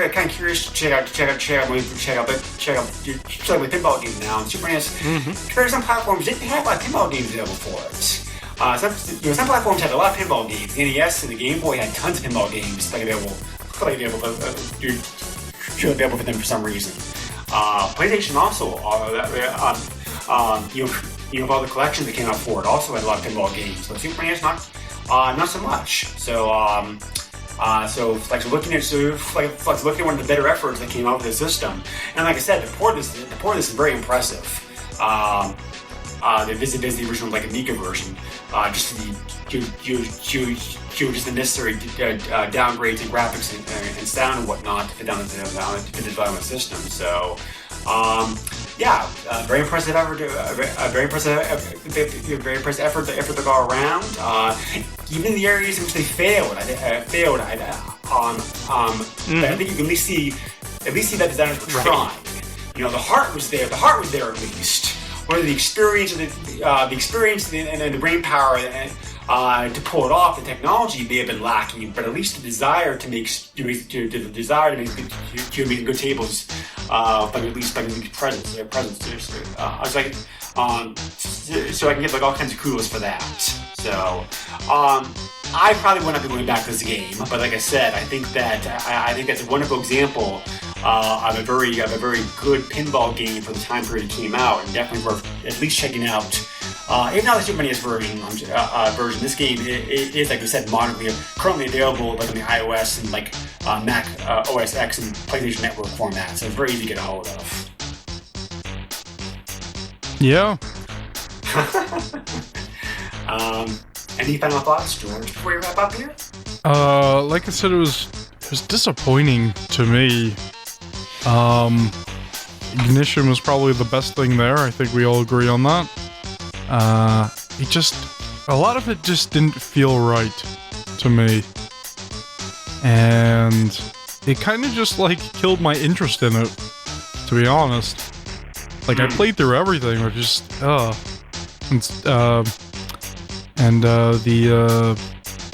Western one or whatever, the train thingy-mabobber. What was it, Steel Wheel?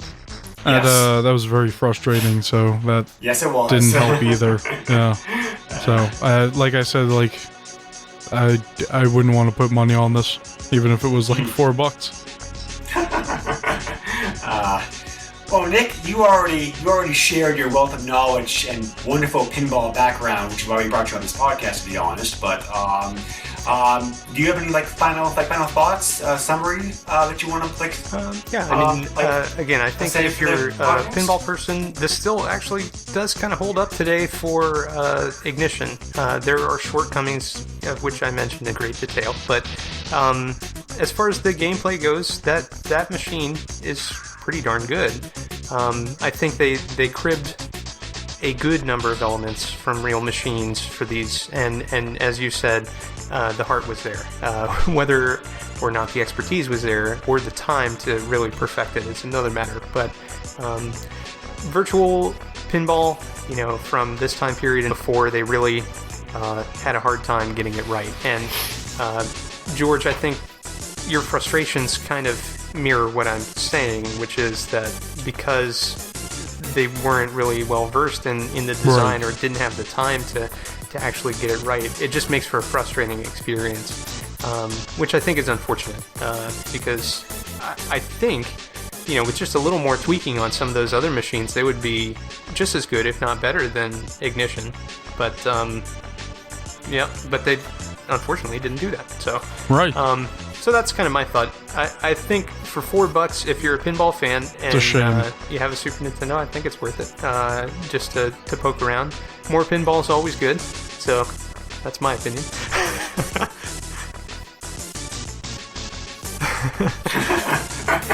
Yeah, I can second that.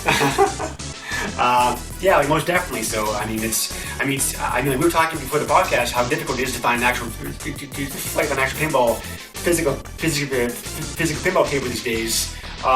Even though they are still being made, the locations carrying them is very hard to find anymore these days. So, playing pinball in any form is definitely appreciated, whether it's virtual or physical. So, anyway, thank you. So thank you again very much, Nick, for coming to this podcast and gracing us with your very generous and in-depth pinball knowledge. We very much appreciate it, because George and I probably have gone through this in like half an hour, if you weren't present. Just about. So yeah, and you certainly brought a lot of insights into things like this game that I hadn't thought about. Thank you very much for having me. So many thank yous for that. I appreciate it very much.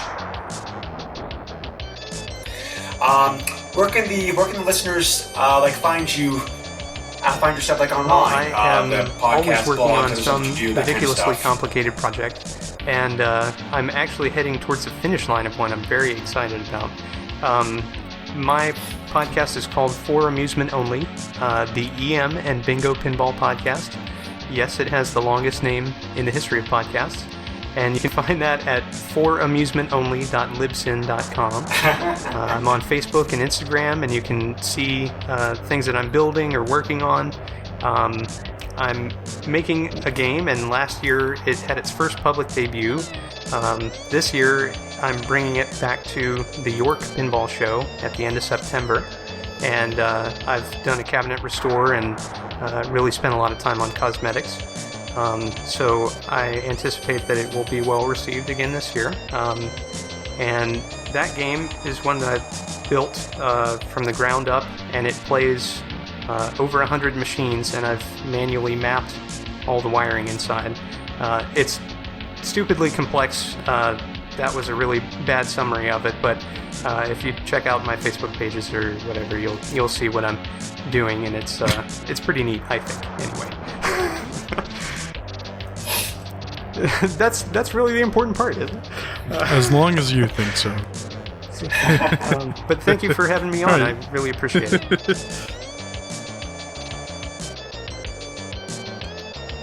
Yeah, sure, definitely. So you can find us if you want to talk to us and give us your feedback, comments, suggestions, whatever. On Facebook, we have a Facebook page on there. Recently passed over 900 likes, so many thanks for that. So if you're not email me directly, the email address that you can use is the SNESpodcast@yahoo.com. George and I also do together a podcast called PlayStation Power, which covers PlayStation 1 and PlayStation 2 games. That warning is not family friendly, like this show is. You can also find this podcast on iTunes. We are a proud member of both Throwback Network and Retro Junkies, where you can find a lot of other great retro themed podcasts, both gaming and non-gaming related. A lot of movies, music, toys, other stuff like that. Also, popular themes like on there as well. And George, what other podcasts besides this one and PlayStation Power like you do? I do Master System Masterpieces, where we talk about what the Dreamcast 2 would be like. But seriously, Master System Masterpieces, we cover Master System games for the most part, and it's fun. It's monthly right now, but hey, maybe we can get it out more often. We'll see. but I also do, and nobody should listen to this podcast. I do the box sport, and like I said, nobody should listen to that. So don't listen. And yeah, that's about what I do. Awesome. Well, all right. So next time on the Super NES podcast, we are again continuing our summer guests. Next guest that we have lined, the next guest that we have planned for this podcast is going to be somebody else also who's been in the podcast several times in the past. Like Aaron Hickman, who also does a bunch of other great podcasts, podcasts such as Genesis Gems, and